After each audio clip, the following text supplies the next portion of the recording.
न भूलें हम प्रभु के हम हरि शरणम हरि शरणम।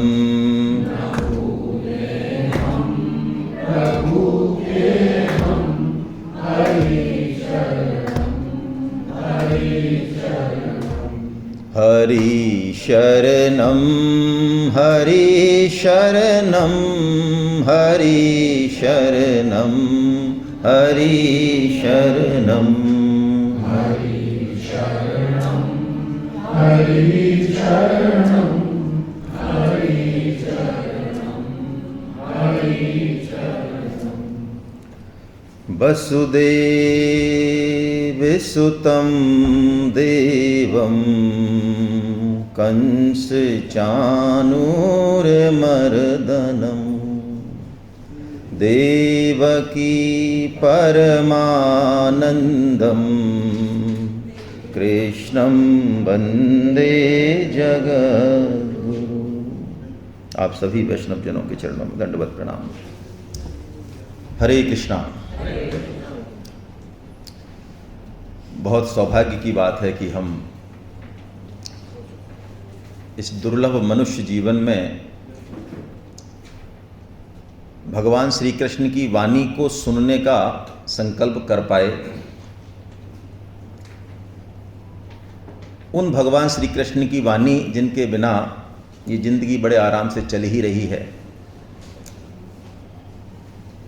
ऐसा कोई बहुत ज़्यादा 50, 60, 70 साल के जीवन में जितनी ज़रूरत व्हाट्सएप की है, शायद उसका दशांश भी हमें श्री कृष्ण की वाणी की ज़रूरत कभी महसूस नहीं हुई।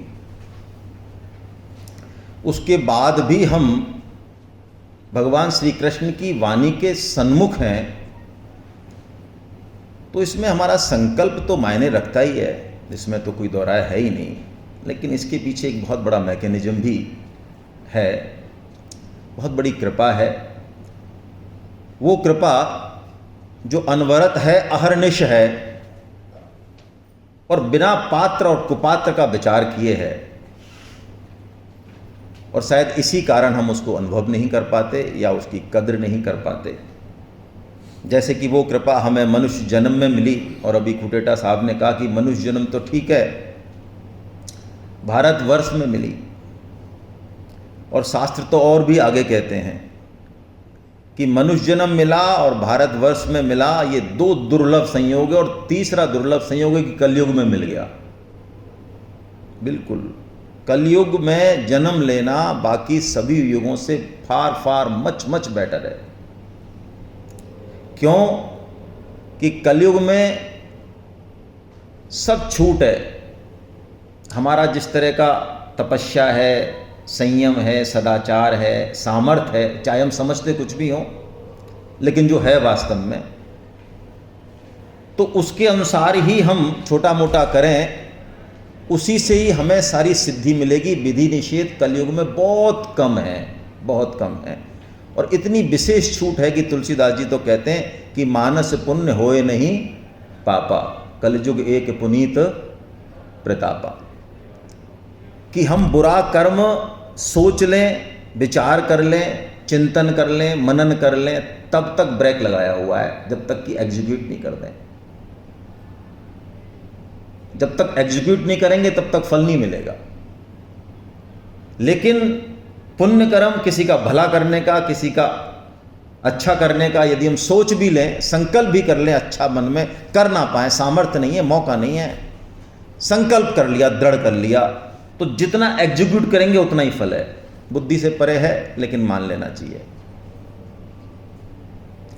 तो ऐसे कलयुग में, ऐसे मनुष्य जन्म में आके, और मनुष्य जन्म का सर्वश्रेष्ठ फल सत्संग यानी भगवान श्री कृष्ण की वाणी के सन्मुख हम हो पाए हैं, इसके लिए हमें अपने आप को जरूर धन्यवाद दे लेना चाहिए। इसमें कोई दो राय नहीं है। एक बार हमें अपने लिए ताली बजा देनी चाहिए।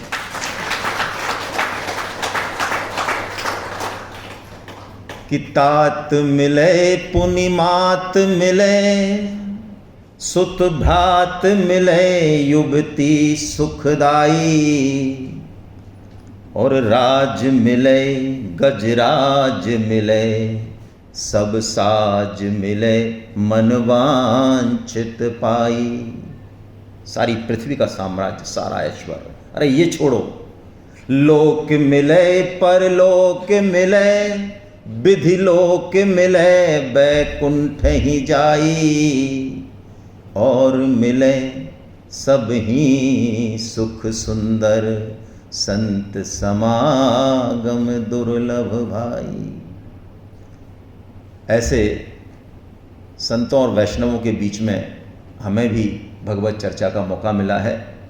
भारत विकास परिषद, सेवा और संस्कार, मेरे ख्याल से दो ही शब्द बहुत हैं कि क्या मूर्त रूप में है, क्या परिकल्पना है, क्या संकल्पना है, क्या उद्देश्य है, क्या विधि है। सेवा और संस्कार जिसके मूल में हो, जिसकी प्रक्रिया में हो, ऐसे सभी वैष्णवों को, सभी संतों को मेरा प्रणाम।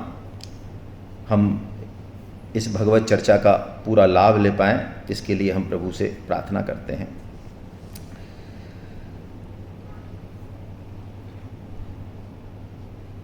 भगवत गीता के प्रणेता के वक्ता भगवान श्री कृष्ण हैं। भगवत गीता क्या है, क्या बताती है, और श्री कृष्ण कौन है, क्या है, जब तक इस पर थोड़ा सा प्रकाश हम नहीं डालेंगे हमारी महत बुद्धि नहीं होगी। यदि हम भगवान श्री कृष्ण को एक योगी माने, परम योगी माने, तो हमने अपने आप को मिनिमाइज कर लिया है कि हम उस लेवल का ही लाभ ले पाएंगे।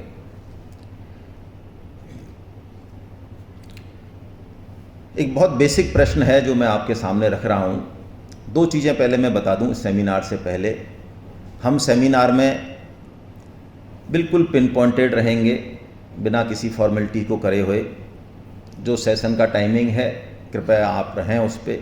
आज मैं आपको बहुत साधुवाद देता हूँ कि आप सभी लोग उसी टाइम से आ गए हैं। ऐसा बहुत कम होता है, ये आपके डिसिप्लिन और अनुशासन का प्रतीक है। इसके लिए आपको साधुवाद, धन्यवाद।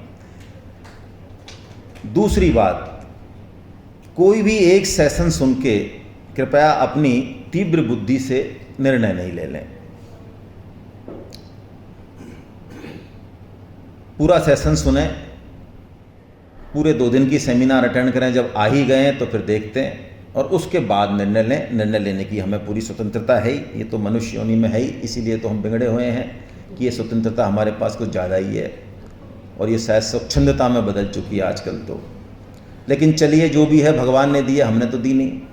तो भगवान ने दिया तो उसका उपभोग करें, उपभोग करें, जो भी है, लेकिन जल्दी नहीं करें, थोड़ा सा विचार करें, विवेक का इस्तेमाल करें। दूसरी बात, हम यहाँ से जो भी बोलेंगे, कोई भी वक्ता, वो उसका खुद का विचार प्रकट करने के लिए अधिकृत नहीं है। मेरे हिसाब से जीवन का दर्शन क्या है, जीवन का टॉप कर्तव्य क्या है, जीवन का सर्वश्रेष्ठ सदुपयोग क्या है, किसी श्लोक का भाव क्या है, मतलब क्या है, ये मेरे विचार से मेरे लिए महत्वपूर्ण हो सकता है। मैं घर में बैठ के उस पर चर्चा कर सकता हूँ, या मंच पे, सार्वजनिक मंच पे कोई भी वक्ता वही बात कहने के लिए अधिकृत है जो परम श्रद्धेय स्वामी राम सुखदास जी महाराज ने कही है गीता के बारे में। टीकाएँ बहुत हैं गीता पे, हजारों में हैं, सैकड़ों में नहीं, हजारों में हैं, और विद्वत जनों ने लिखी हैं, कोई दोहराए नहीं है। लेकिन जैसी टीका परम श्रद्धेय स्वामी जी महाराज ने लिखी है वो अद्भुत है। और ऐसा हम नहीं कह रहे हैं, ऐसा सभी संप्रदायों के बड़े बड़े संत, बड़े बड़े मठाधीश, बड़े बड़े साधु सब कहते हैं। हमने इस सेमिनार का आधार और हमारी गीता क्लास का आधार इन्हीं को रखा है। यदि हम इनके विपरीत बात करते हैं तो उसको मानने की बिल्कुल ज़रूरत नहीं है। तीसरी बात, ये सेमिनार कोई प्रवचन या कथा नहीं है, और हमें देख के आपको लग भी रहा होगा ऐसा। तो ये 2 वे सिस्टम रहे ये सेमिनार। हम कोई एक मोड़ में आके और सुन जाएं और लेके चले जाएं चीज़ों को, मन में उथल पुथल हो रही हैं, शंका समाधान हो रहे हैं, ऐसा बिल्कुल नहीं करना है। हमें इसको लाइव रखना है। हर सेशन के बाद हमारे पास 5 से 10 मिनट का समय होगा, जिसमें जो सेशन में बात कही गई हैं, वक्ता के द्वारा तो कही गई हैं, जो भगवान की बात हैं, उनके बारे में यदि मन में, बुद्धि में कोई उथल पुथल है तो उसको बिल्कुल हम यहाँ पे आपस में चर्चा करेंगे और उसका समाधान ढूंढने की कोशिश करेंगे। हम नहीं दे पाएंगे तो आप में से ही कोई समाधान मिलेगा, ऐसा आप विश्वास करें, लेकिन उसको हम घर नहीं ले जाएं, यहाँ चर्चा करें उसकी, और वन वे नहीं रखें, इसको टू वे रखें, इन्वॉल्व रहें, है ना। तो बात हो रही थी कि हम भगवान श्री कृष्ण और गीता के बारे में थोड़ा सा जानें। तो एक बेसिक प्रश्न मैं आपसे कर रहा हूं, क्या कोई बच्चा अपनी मां के बारे में संपूर्ण जानकारी जुटा सकता है?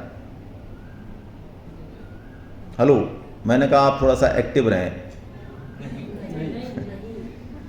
क्या बच्चा जिसका जन्म 25 साल, 30 साल, 20 साल के बाद हुआ है, क्या वो चाहे अपनी सामर्थ्य, बुद्धि, विवेक के दम पर क्या माँ के बारे में, उसके मनोभावों के बारे में सारी संपूर्ण जानकारी जुटा सकता है? नहीं जुटा सकता। बस ऐसा ही समझ लें कि हम जो हैं, हमारी जो पहचान जो है, हम अपनी अल्प बुद्धि से यदि भगवान के बारे में सब कुछ जानना चाहें तो ये ऐसा ही है जैसा कि सुकरात जी कहते हैं। सुकरात कहते हैं, सुकरात बहुत बड़े दार्शनिक हुए हैं, तो कहते हैं वो एक बार समुद्र किनारे टहल रहा था तो वहाँ एक बच्चा जो है मुझे रोता हुआ मिला। तो मैंने पूछा, बेटा क्यों रोते हो? तो उसके हाथ में एक कटोरा था और वो समुद्र को भरने की कोशिश कर रहा था, लेकिन समुद्र आए ना, बच्चा तो बच्चा, अब वो रोए। तो सुकरात ने कहा, तो उसने कहा मैं इतनी देर से कोशिश कर रहा हूं और ये इस कटोरे में समुद्र आता ही नहीं है। तो सुकरात कहते हैं कि मैंने उसको दंडवत प्रणाम किया। जो बात मुझे बड़े बड़े शास्त्रों से, सत्संग से नहीं मिली, मुझे इस बच्चे से मिल गई कि मैं अब तक इतने सालों तक अपनी बुद्धि रूपी कटोरे में उस ईश्वर के अनंत ऐश्वर्य को और ज्ञान को भरना चाह रहा था। मैं कैसा बड़ा मूर्ख था। तो क्या हम कोशिश ही ना करें? यदि हमारे पास सामान ही पूरा नहीं है तो बिल्कुल करें। देखिए, माँ अपने कॉलेज की, अपने स्कूल की कोई बात जो किसी को पता नहीं है, वो बच्चे को बताना चाहे तो बता सकती है ना। क्या दिक्कत है? बता सकती है। उसको बताने के बाद उस घटना के बारे में बच्चे को पता लग जाएगा। हाँ, लग जाएगा, क्यों नहीं लगेगा? माँ ने बता दिया ना पूरा रेफरेंस के साथ। तो सोई जाने हूँ जेहि देहु जनाई, जानत तुम्हें ही होए जाई। क्या कह रहे हैं तुलसीदास जी, जरा पकड़ें। सोई जाने हूं जेहि देहु जनाई। जिसको भगवान जनाना चाहते हैं वही जान सकता है। अच्छा, वही जान सकता है, तो जानने के बाद क्या होगा? जानत तुम्हें ही होई जाई। जैसे आप हैं प्रभु, वैसा ही वो हो जाता है। ब्रह्म और ब्रह्म फिर एक ही है, फिर जीव ब्रह्म समान हो जाता है। लेकिन कोई साधन के दम पे जानना चाहे, कोई बुद्धि के दम पे जानना चाहे, वो बहुत गलत ट्रैक हो जाएगा। भगवत गीता एक ऐसा शास्त्र है जिसे भगवान ने प्रेम के वश प्रकट किया है। हम सब गांव के लोग हैं। हम शाम को जब दूध, या सुबह जब दूध काटते हैं गाय का, तो आप सच्ची सच्ची बताओ, क्या गाय हमारे लिए दूध देती है? हम खूब खिला रहे हैं, पिला रहे हैं, तो हम खड़े हो जाएं, वहाँ तो दूध दे देगी हमारे खड़े होते ही। तो हम क्या चतुराई करते हैं? बछड़े को करते हैं। दूध किसके लिए उतारा उसने? उसके बाद हम क्या करते हैं?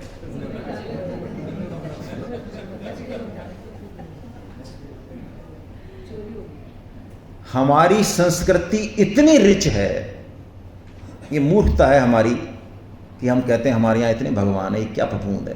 अरे फफूंद नहीं है भाई, थोड़ा समय तो दो।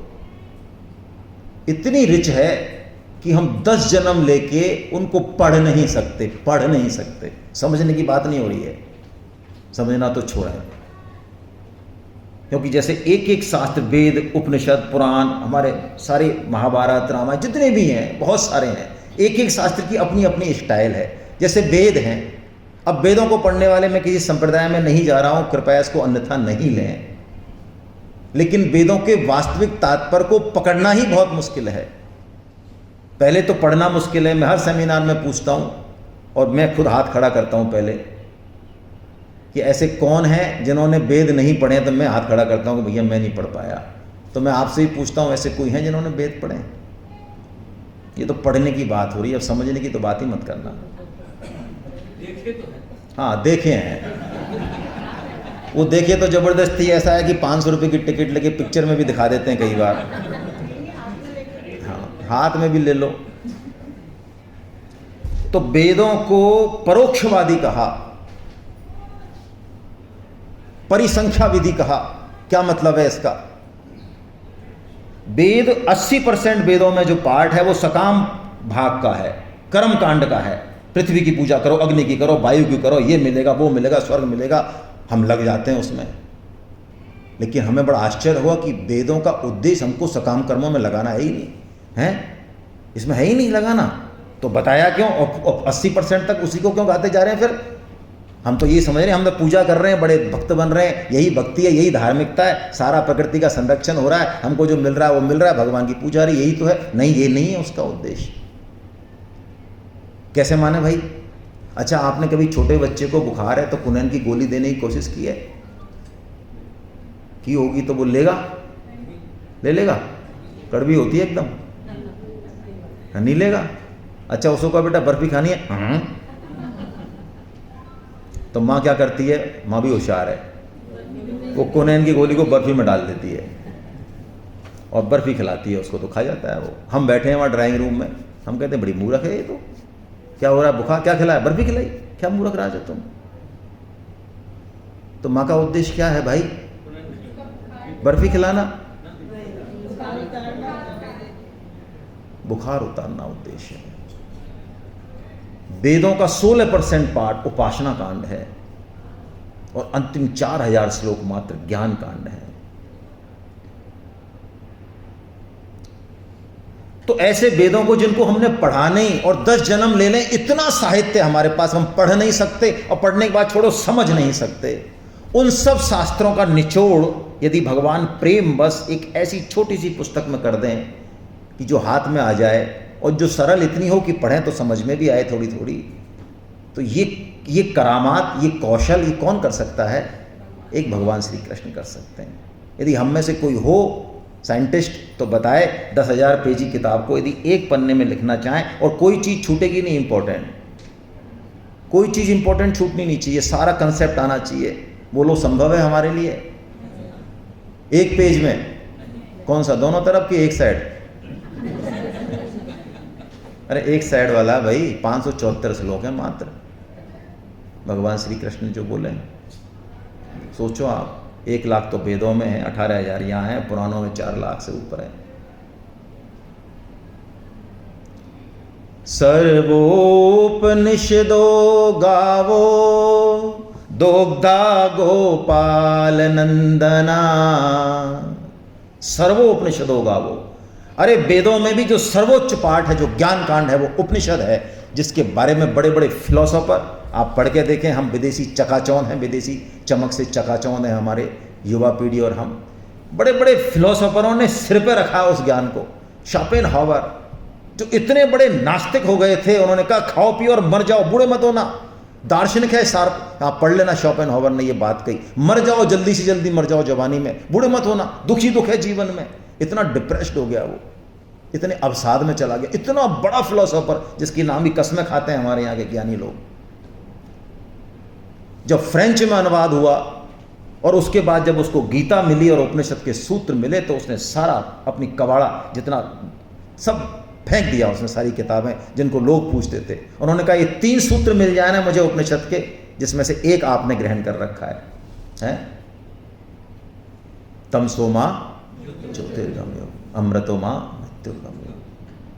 ये 3 सूत्र मिल जाए तो मेरा सारे साहित्य मेरा एक बेकार है। और उसने दोबारा से कहा, युवाओं को कहा, देशवासियों का, अब तक जो मैंने कहा है उस पर अमल मत करना, अब जो मैं कह रहा हूं ये सत्य बात है। बोलिए आप, ऐसी गीता जिसको कि भगवान ने एक ग्वाला बन के हैं, जितनी भी गाय यानी जितने भी हमारे सारे वेद उपनिषद शास्त्र हैं, और बछड़ा किसको बनाया?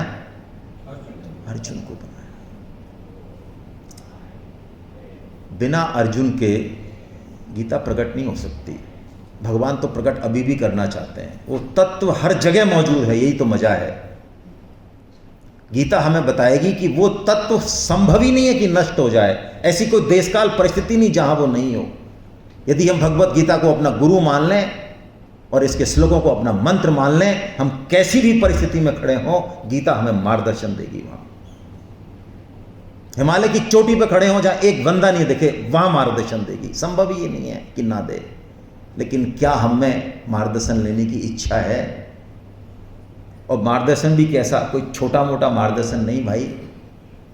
हम क्या है कि चीज़ों को जब दूसरों पे घटाते हैं तो बहुत इजी वे में लेते हैं, लेकिन उसका दशांश भी हमारे जीवन में घटता है तो हम तड़पड़ाते हैं। बोलिए, केदारनाथ की त्रासदी आप में से कितने लोगों ने देखी? टीवी पे देखी होगी। अच्छा, उस समय आप खाना खा रहे हो तो दाल में नमक कम है कि ज़्यादा है पता चल रहा था? हाँ, चल रहा था, खूब चलता है। नहीं चल रहा होगा यदि आपका कोई बंदा फंसा होगा तो नहीं चलेगा। हाँ, बिल्कुल ठीक कह रहे हैं। लेकिन मेरा कोई नहीं गया केदारनाथ में, तो मैं दाल खा, अरे नमक लाना, थोड़ा सा नमक लाना। क्या है गीता का प्राकट्य स्थल? युद्ध है। युद्ध किसे कहते हैं भाई? युद्ध का 1% भी कभी हमारे जीवन में घट नहीं सकता। 1% से हम बिलबिला उठते हैं। यदि युद्ध की प्रतिकूल परिस्थिति जैसी होती है, उसका 1% भी हमारे जीवन में घटे तो हम बिलबिला उठते हैं। युद्ध किसे कहते हैं? कोई निश्चितता नहीं है यहाँ पे, अनसर्टेनिटी है। क्या होगा? जीवन बचेगा कि नहीं बचेगा, कौन जीतेगा कौन हारेगा, रहेंगे कि नहीं रहेंगे, क्या होगा स्त्रियों का बच्चों का, कुछ नहीं पता। युद्ध वो है, प्रतिकूल परिस्थिति का चरमोत्कर्ष है युद्ध। जो भगवान की आज्ञा का पालन करते हैं, जो देह भाव से थोड़ा उठते हैं, समाज और देश के और भगवान के लिए कुछ करना चाहते हैं, शायद उनके जीवन में युद्ध की थोड़ी झलक आती है। हमारे जैसे रोटी रामों के क्या आएगी?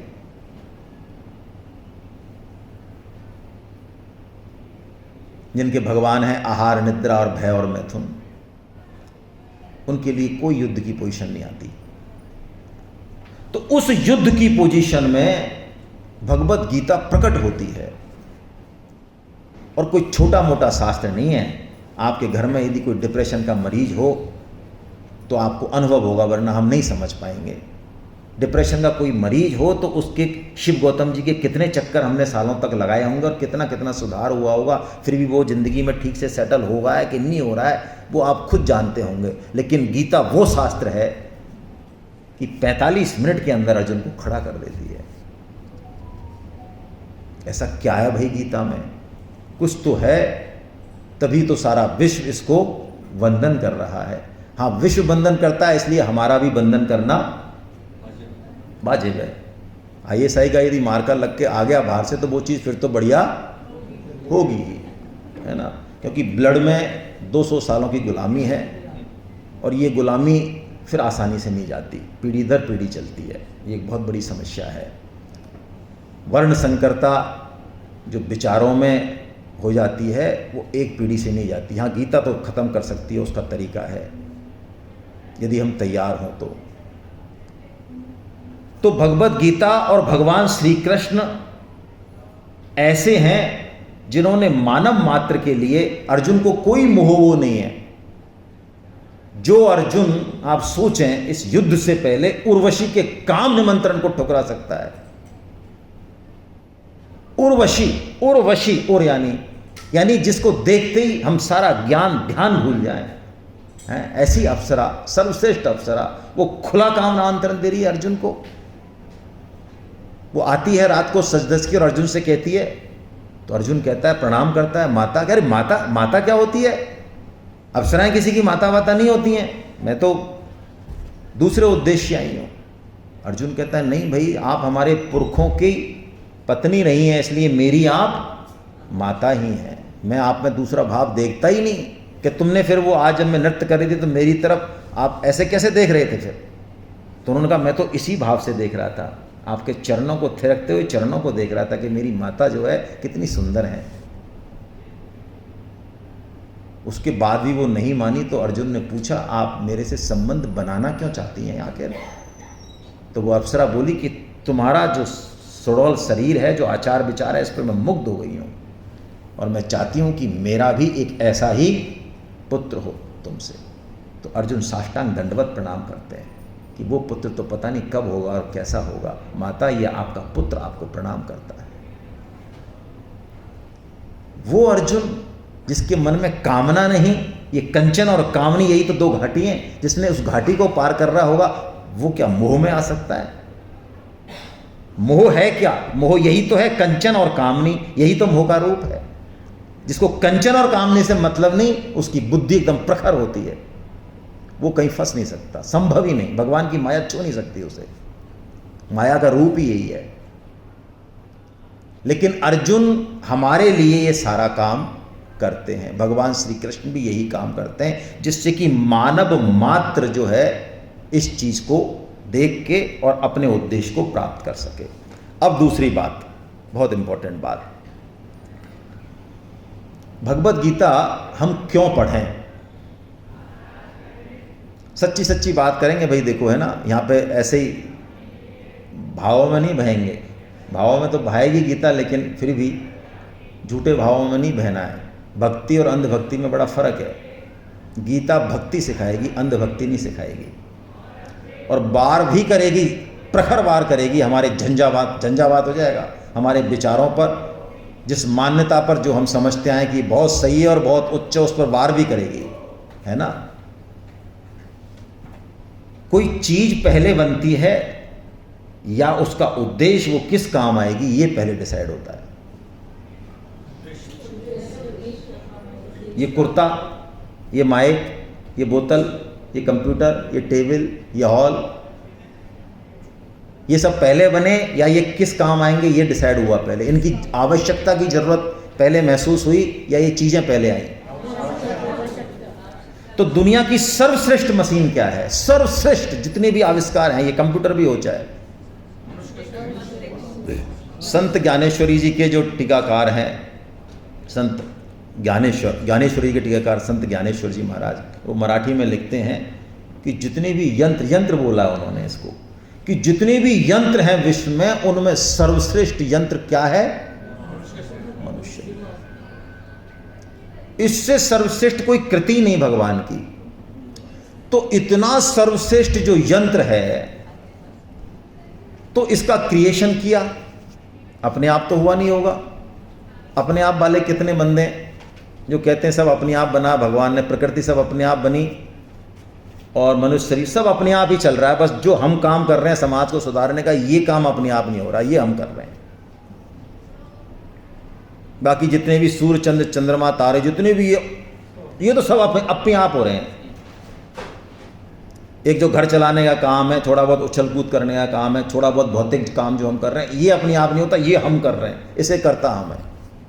ऐसा सोच किन की है? नहीं है ना किसी की। अपने आप कुछ नहीं होता। कोई क्रिएटर है, क्रिएशन है तो क्रिएटर है। अपने आप होने का मतलब तो ऐसा है कि आप मशीन है, प्रिंटिंग प्रेस, उसमें कागज डाल दो, स्याही डाल दो, है ना, और बढ़िया से टीका निकल के आ जाएगी, साधक संजीवनी छप के आ जाएगी अपने आप। ऐसा होता है क्या? ऐसा नहीं होता। तो जो सब सर्वश्रेष्ठ यंत्र जो है, जिसका कोई सानी नहीं, सानी छोड़ो, जिसकी कोई मैकेनिज्म को हम नहीं समझ सकते। एक बाल के लिए कहते हैं वैज्ञानिक, एक बाल यदि मिल जाए तो 7 पीढ़ी का सिस्टम डाल देते हैं कि 7 पीढ़ी कैसी है एक बाल से। हमारा माइंड, हमारा मन, हार्ट, हमारा सारा सिस्टम अद्भुत है, अद्भुत। उसके बारे में हम सिर्फ जान रहे हैं। कितना जान रहे हैं? उसकी मैकेनिज्म जान रहे हैं, बनाने की बात छोड़ो, है ना। अद्भुत सिस्टम है। अरे हमारे सामने है, तब भी हम उसको पूरी तरह से जान भी नहीं पा रहे। भाई ब्लड सबको पता है, ब्लड का पूरा कंपोजिशन वैज्ञानिकों को पता है। ब्लड बना सकते हैं वैज्ञानिक, बाल बना सकते हैं, बाल, मिट्टी का एक कण बना सकते हैं, एक कण, एक फूल। सृष्टि की किसी भी चीज को हम बना सकते हैं। 2 या 3 चीजों को मिला के कुछ और बनाना वो अलग बात है। बेसिक की बात हो रही है, बेसिक मूल की बात हो रही है, संभव ही नहीं है। तो जिसने ये बनाया तो उसका कोई पर्पज होगा? या हम मनुष्य जन्म में आके ये डिसाइड करेंगे कि इस मनुष्य जन्म का सर्वश्रेष्ठ उपयोग क्या है? बहुत बेसिक क्वेश्चन है, इस पर विचार करें। मैं निवेदन पुनः कर रहा हूं, जिसने इस सर्वश्रेष्ठ यंत्र को बनाया उससे पूछा जाए कि उसकी क्या आवश्यकता है, क्यों आपने बनाया, या हम जिनको यही नहीं पता कि हम आए कहां से, पता है? किसी पर्टिकुलर घर में, किसी पर्टिकुलर माँ बाप के घर में ही हमारा जन्म क्यों हुआ, पता है सिस्टम? कोई पत्नी ये हमारे ही हाथ क्यों आई, या पति ऐसा हमारे ही हाथ क्यों आया, इसके पीछे लॉजिक पता है?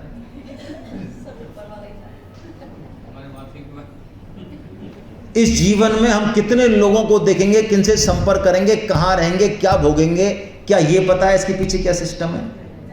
कुछ नहीं पता हमें। जब हमारा ओरिजिन ही हमें नहीं पता तो हम कैसे डिसाइड कर लेंगे भाई कि इस मनुष्य जन्म का सर्वश्रेष्ठ उपयोग क्या है? ये बुद्धि का दुरुपयोग है जो प्राय हम करते हैं कि नहीं, मेरे विचार से, मेरी समझ से, मेरे अनुमान से। मजे की बात तो ये है, इस गीता के कार्यक्रम के दौरान ये अनुभव होता है पिछले 8-10 साल के दौरान कि चीफ गेस्ट बुलाए जाते हैं और प्राय उन्होंने गीता नहीं पढ़ी होती है। गीता के प्रोग्रामों में चीफ गेस्ट बुलाए जाते हैं जिन्होंने प्राय गीता, लेकिन पट्टों में इतनी हिम्मत नहीं है कि वो कह दें कि हमने गीता नहीं पढ़ी है, 40 मिनट बोल के जाएंगे और ये कहेंगे कि मेरे विचार से तो अर्जुन को ये था और मेरे विचार से कृष्ण का मतलब, मेरे विचार से ये था। अब बताइए, हमारे विचार का कोई मतलब है?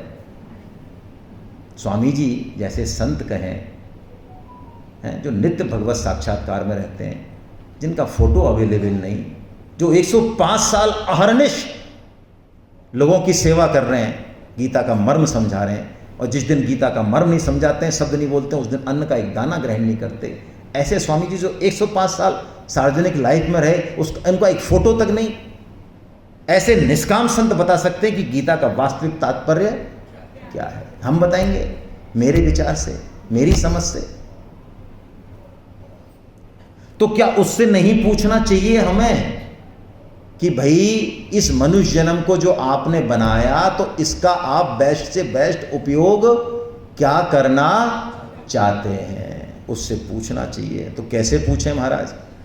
हमें तो दर्शन होते नहीं, हमें तो मिलते नहीं, कभी मिलेंगे तो पूछेंगे। भाई साक्षात भगवान हमें मिलते नहीं तो पूछें कैसे?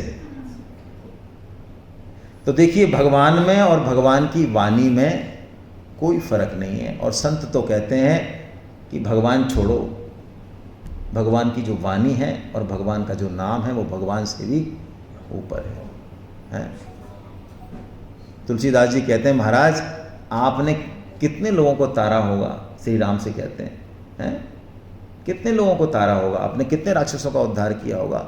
ये जो आपका नाम है ना, नाम, ये करोड़ों युगों से करोड़ों लोगों को तार रहा है और अभी भी तार ही रहा है। तो नाम में नामे की शक्ति विराजमान रहती है। तो भगवान का साक्षात स्वरूप है ये भगवत गीता। हम इससे पूछें, बिल्कुल ये जवाब देगी, जैसे चाहेंगे वैसे देगी। इसके अपने तरीके हैं जवाब देने के, किसी परिस्थिति से दे देगी, किसी व्यक्ति से दिला देगी, ये कैसे भी दे देगी, लेकिन देगी। और खुद को दे और प्रत्यक्ष हो तो ही तो मानना ही नहीं, क्यों मानना? दूसरे की बात क्यों माने? लेकिन बात वही आती है, क्या जवाब लेने की इच्छा है? कई बार हमें जवाब पता होता है, फिर हम प्रश्न करते हैं।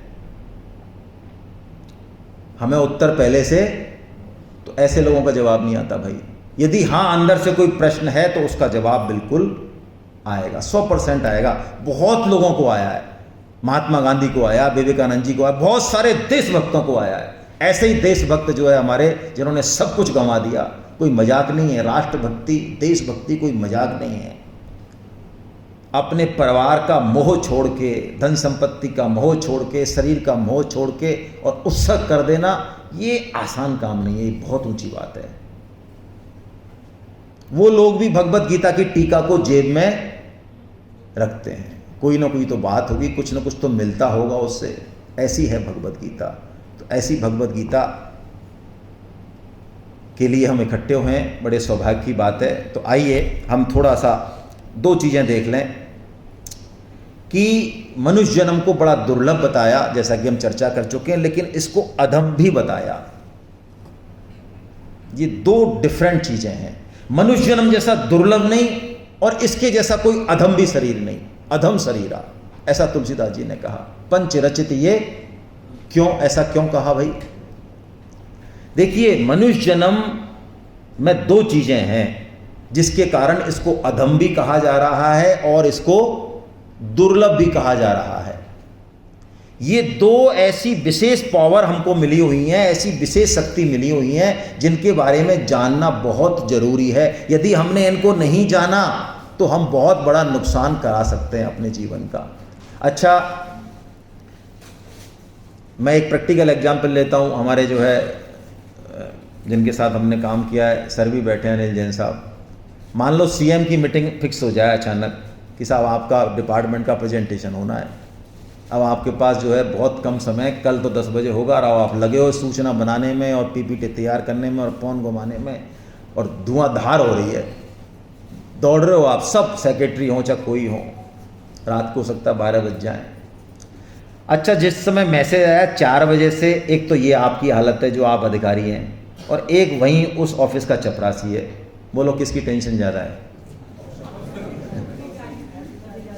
चपरासी की कोई टेंशन है क्या? अच्छा, सीएम की जगह पीएम ले ले, जब क्या कर लेगा उसका? भाई 4 फाइल पटकनी है, इधर की जगह पटकनी है, 4 फाइल पटक देंगे, हमारे क्या बुझा घंटे, हम फाइल पटक देंगे तेरे, यही तो करेगा और प्राण लेगा क्या हमारे? लेकिन आप कह सकते हो क्या ये चीज? आप नहीं कह सकते। तो 84 लाख योनि जो है उसमें मनुष्य योनि बहुत विलक्षण है भाई, बहुत सामान है उसके पास। जितना बड़ा अधिकारी है उतनी उसको सुविधाएं हैं। देखो, एक लेवल के बाद अधिकारी को ईयर मार्क क्वार्टर मिल जाता है। क्या मतलब है इसका? सरकार ये चाहती है भाई तू ये कचरे, ये क्या मकान ढूंढने में थोड़ी तेरा समय खराब करना है तेरे को। अरे तू तुरंत चालू हो जा अपना काम, इतना इंपॉर्टेंट काम है तेरा। तू मकान ढूंढता फिरेगा कहीं इधर उधर, और तू ओला ओवर कर रहा है, गाड़ी है तेरे को, गाड़ी दे दी तेरे को। मतलब एक मिनिमम जिम्मेदारियों से उसको हटा दिया जाता है। पर्पज क्या है? क्योंकि कोई बड़ा टारगेट उसके सामने, ये पर्पज है उसका। मनुष्य योनि में भी ऐसे 2 हमको टारगेट दिए, 2 विशेषता दी। यदि हम उनके बारे में ना तो जाने और ना उनका सदुपयोग करें तो हमने चाहे कितना ही नाम कमाया हो भाई दुनिया में, हमने ऐसा मान लो कुछ नहीं किया। पहले तो हम जाने की वो 2 विशेषता हैं क्या, हमें तो पता ही नहीं, देखने पे मिल भी नहीं रही है। तो शास्त्र बता रहे हैं 2 विशेषता दी हैं जिनके कारण ये मनुष्य जन्म दुर्लभ है, और यही 2 विशेषताएं जिनके कारण ये अधम भी हो जाएगा। कौन सी विशेषताएं? एक तो हमको विवेक दिया, सबको विवेक दिया। तो अब हम समझें विवेक के मायने क्या है भाई। कोई आप में से बताएं, आप बोलें, मैंने जैसा निवेदन किया ना, थोड़ा सा आप पार्टिसिपेट्स करें तो ठीक रहेगा। विवेक के मायने क्या?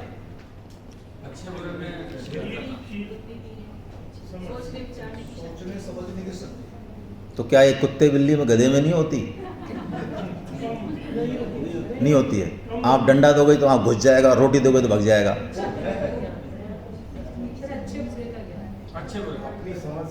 कुत्ता सूंघ के बता देता है कि कौन अच्छा और कौन बुरा है। अच्छा और बुरा क्या है? मैं कह रहा हूँ ना, कुत्ता सूंघ के बता देता है कौन अच्छा और कौन बुरा है।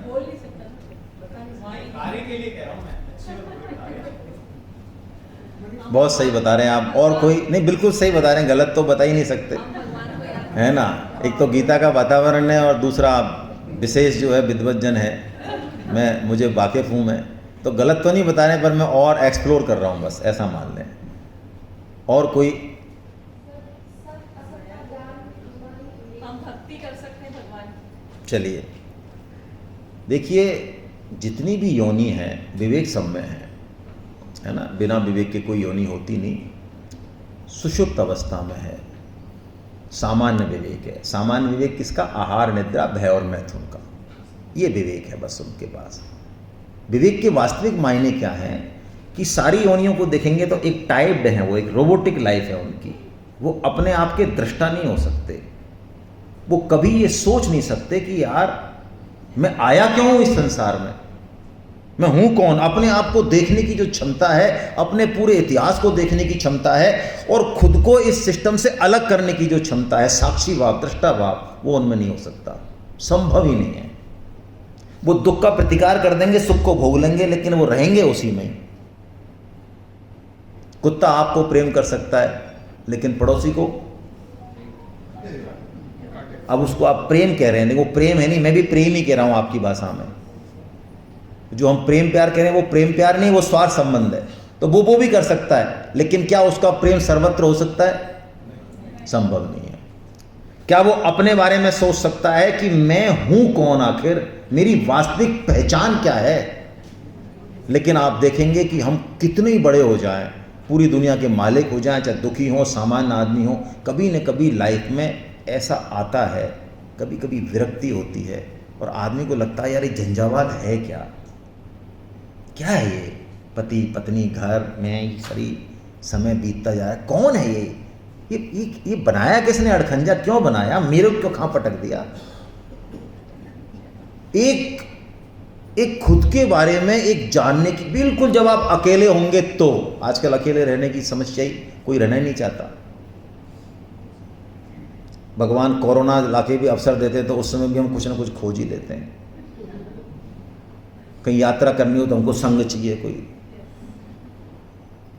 कोई संग चले। जैसे हम आए भी संगी थे, एक साथ 2 आए थे और जाएंगे भी संगी।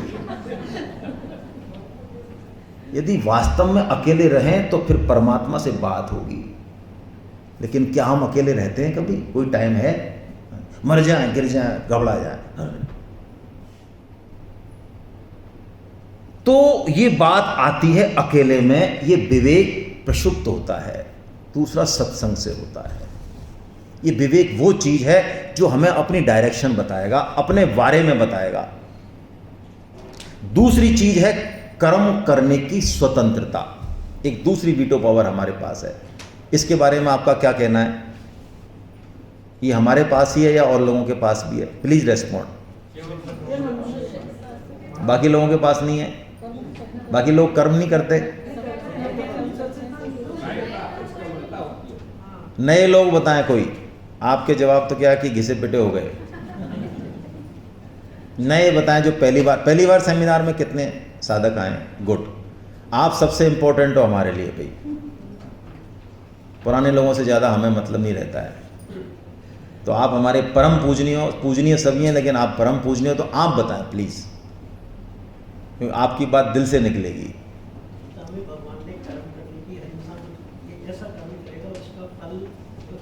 हाँ, हम अभी बात कर रहे हैं बाकी योनियों से हमारी श्रेष्ठता की।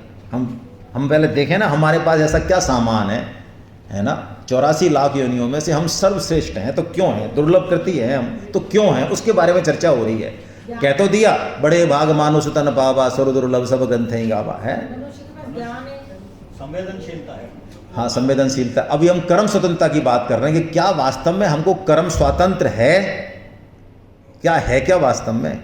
और हमारे पास ये क्या दूसरों के पास नहीं है क्या? जितने भी और योनियां हैं क्या उनके पास कर्म करने की स्वतंत्रता नहीं है क्या? बहुत बेसिक प्रश्न हो रहा है, बिल्कुल सरल एकदम। भगवान का ध्यान मनुष्य ही कर सकता है। ध्यान की बात कहाँ से आ गई? हाँ, नहीं, विवेक से जोड़े चाहे नहीं जोड़े, अभी स्वतंत्रता की बात आ रही है। क्या हमको कर्म करने की स्वतंत्रता है? ऐसा कहा, ठीक है। नहीं, बाकी योनियों में भी है क्या स्वतंत्रता? ये पूछ रहा हूं बस। हाँ, देखिए बाकी योनियां जो है ना, हमको लग सकता है कि स्वतंत्रता है। हम पशु पक्षियों को देखें तो हमें लग सकता है कि स्वतंत्रता है, यहाँ चाहे उड़ जाए, ठीक है। ऐसा नहीं है, सब कुछ फिक्स है उनका, टोटल जन्म से लेके मृत्यु तक टोटल फिक्स है। कुछ भी करने की गुंजाइश है ही नहीं। क्यों फिक्स है? कि जो पहले खड़ा किया था महल, किसमें? मनुष्य जन्म में जो पाप और पुण्य का महल खड़ा किया था, उसको भोग रहे हैं वो बस उस योनि में। देवता बन रहे हैं तो देवता भी भोग योनि है, इंद्र भी भोग योनि है, जिनसे हम करते हैं वो भी भोग योनि है। उनके पास भी सामान कुछ नहीं ज़्यादा है। हाँ, लेकिन मनुष्य योनि में भी फिक्स है काफी कुछ। इस योनि में भी हम पुराना प्रारब्ध, पुराना भाग्य, पुराना भोग हम भोगते हैं, लेकिन उसके बाद भी हमको नए कर्म करने की, हमारे पास 2 रास्ते हैं।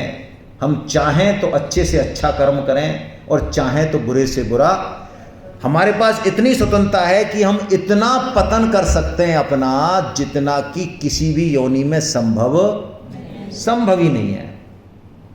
लेकिन मनुष्य चाहे तो बिल्कुल महान पतन, सर्वनाश कर सकता है अपना, और चाहे तो परमात्मा को प्राप्त कर सकता है। ये ऐसे ही है जैसे कि मैं आपको निवेदन करूं कि दो बच्चे, एक के हाथ में तो बहुत तेज चाकू है, इतना चाकू कि आप धार भी चेक करो तो कट जाए अंगूठा, इतना तेज चाकू है, और एक के बिल्कुल भोंटा चाकू है, एकदम ऐसे घुसाओ तो भी बस निशान ही पड़े, कटे तो है ही नहीं। तो बोलो कौन सा बच्चा अपना नुकसान ज़्यादा करेगा? तो भैया ये मनुष्य जन्म उस तरह की धार है, इससे दो ही काम होंगे, या तो सेविंग बनेगी जो उसका असली उद्देश्य है, और यदि सेविंग बनाना नहीं आता, पता ही नहीं है, हमें नहीं पता था, हमें धार है हमारे पास, no no no no, ignorance is no excuse, तो गला कटेगा। दो ही है, तीसरा कोई है ही नहीं सामान। इसलिए बहुत जरूरी है कि हम इन दो वीटो पावर को जानें और इनका कैसे सदुपयोग करें, उसको जरूर से जरूर, और इसके लिए गीता बेस्ट है। उसके बाद चुन ले रास्ता अपना, जो चुनना है चुना है, उसमें कोई समस्या नहीं। ये सारे रास्ते हैं, कर्म, ज्ञान, भक्ति, राष्ट्रभक्ति, समाज सेवा, देश सेवा, जितने भी बहुत सारे 50 चीजें हैं, वो सब रास्ते हैं। मूल में क्या चीज है उसको पकड़ना बहुत जरूरी है। यदि मूल को नहीं पकड़ा तो कितना भी उच्च कर्म हो सब खत्म हो जाएगा। मैं फिर रिपीट कर रहा हूं अपनी बात को। जितना भी उच्च कर्म है, जिसको हम कह रहे हैं बहुत शुभ कर्म है, वो खत्म हो जाएगा। गुस्से की नहीं बात, इसलिए रिपीट की है मैंने,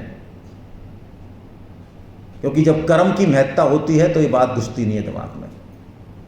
मैं आपसे पूछता हूं, आप एक जोड़ लगाने बैठे और शुरू का एक अंक आपने गलत पढ़ लिया, उसके बाद आपके पास एक्सपर्ट हैं, लंबा चौड़ा जोड़ है, कंप्यूटर हैं, संगणक हैं, डाटा एनालाइजर है, बहुत परफेक्ट तरीके से काम करते हैं आप, बेस्ट काम करते हैं आप, आपका जोड़ ठीक बैठ जाएगा,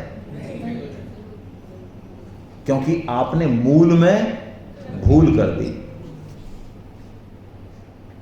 यदि हम सत्कर्म पे और शुभ कर्म पे ही हमारे पूरी जिंदगी का जोर है, तो इसका मतलब, और हमने साइंस को नहीं समझा, इसका मतलब हमने मूल में ही भूल कर दी।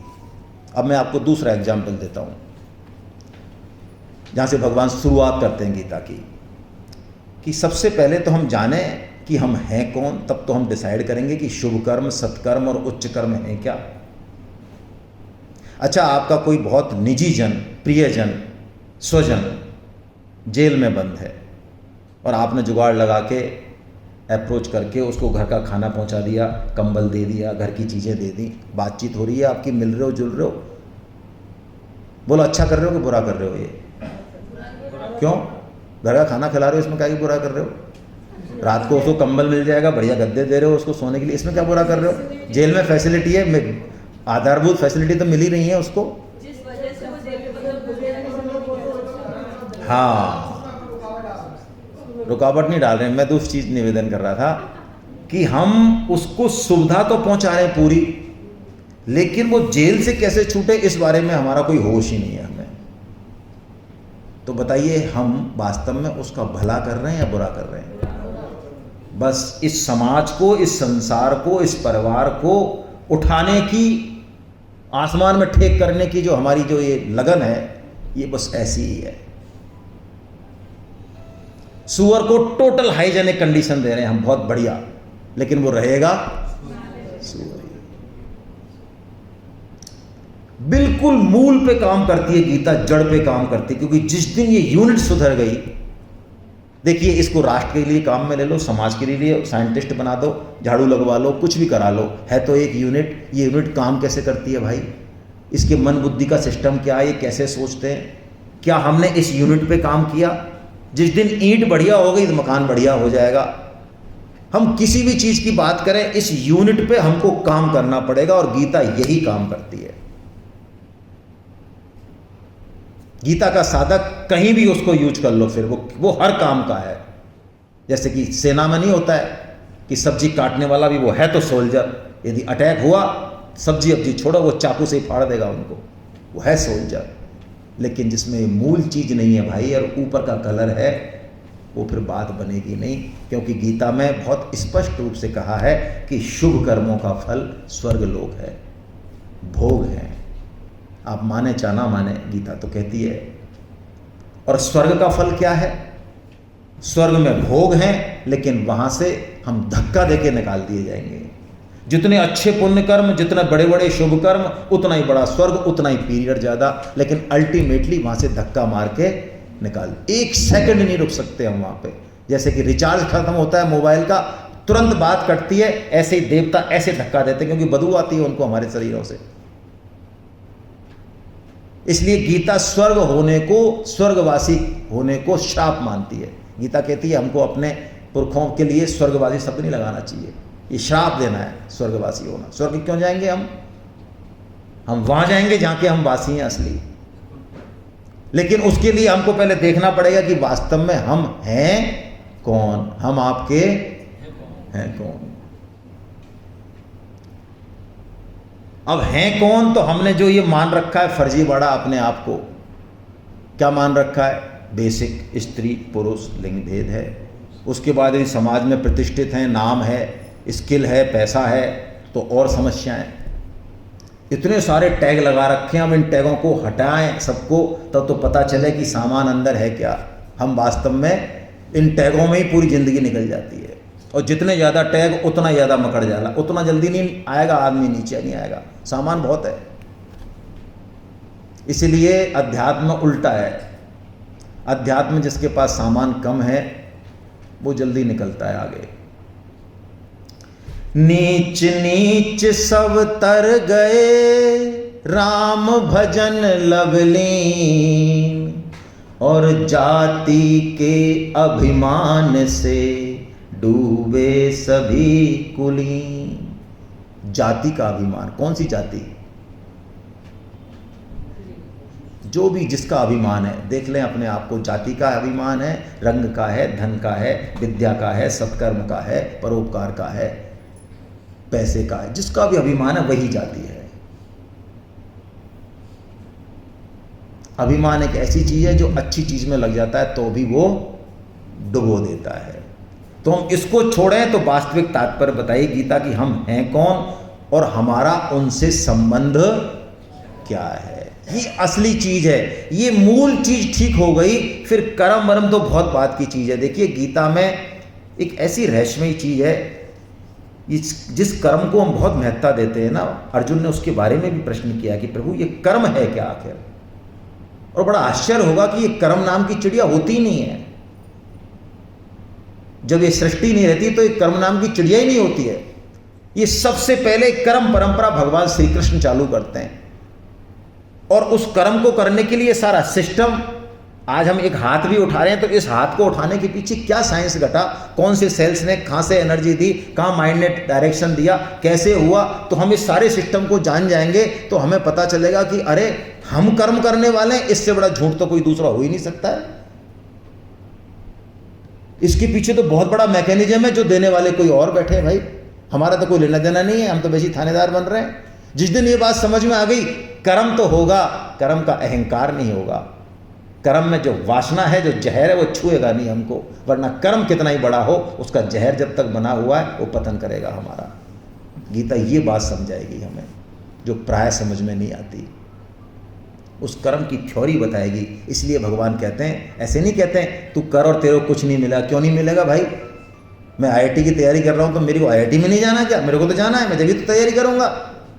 तुमने कह दिया कर्म किए जा फल की इच्छा मत कर। अरे तो मैं तो IIT तो जाने की इच्छा करता हूं, मैं तो तभी तो तैयारी करूंगा। कर्मण्येवाधिकारस्ते मा फलेषु कदाचन।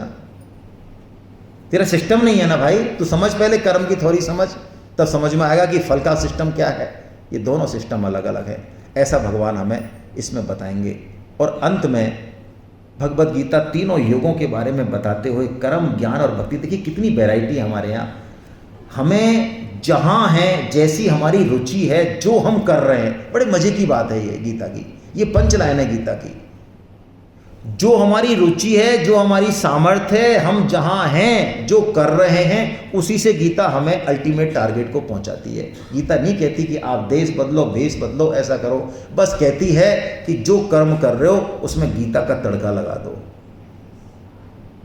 वो गीता का तड़का क्या है, वो भगवान तीनों युगों में कर्म, ज्ञान और भक्ति बताते हैं, और अंत में भगवान जहाँ से गीता शुरू होती है शरणागति या कृपा योग से, वहीं पे गीता को जो है फिनिश करते हैं। और वहाँ हमारे समझ में आएगा कि वास्तव में हमारे जन्म का वास्तविक उद्देश्य क्या है। अर्जुन को जब ये समझ में आ गया कि मेरा जन्म का उद्देश्य क्या है, मेरा पर्पज क्या है, मैं हूँ कौन, मेरा संबंध क्या है, फिर जो वो बोलते हैं उसके बाद भगवान बिल्कुल साइलेंट हो जाते, कुछ नहीं बोलते, एक शब्द नहीं बोलते, जरूरत नहीं है। अब जिसको ये समझ में आ गया उसको कहीं डाल दो, आप किसी भी काम में डाल दो, कैसी भी परिस्थिति में डाल दो, वो निकल जाएगा। तो ये बात हमारी हो गई। अब गीता की बात हो गई तो हम बड़े भाग्यशाली हैं। मैं 3 विभूतियों को नमन करता हूँ। परम श्रद्धेय रामसुखदास जी महाराज, जिनका सहारा हम ले रहे हैं, गीता प्रेस के संस्थापक परम श्रद्धेय जयदयाल जी गोविंद का साहब, और परम श्रद्धेय भाई जी हनुमान प्रसाद जी पोद्दार। मैं कहता हूँ कि वास्तव में यदि ये भारत बचा हुआ, ये सनातन बचा हुआ, ये धर्म और संस्कृति बची हुई है, ये 3 मूर्तियों का अप्रतिम योगदान है। आज हम सब चाहे बातें कितनी कर लें, हमारी 3 से 4 पीढ़ियों को भी हम टटोलेंगे, उनके घर में भी यदि 2 पैसे और 2 आने में कोई ग्रंथ मिलेगा तो वो हो सकता है गीता प्रेस का ही हो। हम अपनी चमड़ी सिलवा दें तो इनका ऋण नहीं उतार सकते। इसे कहते हैं सेवा और इसे कहते हैं संस्कार।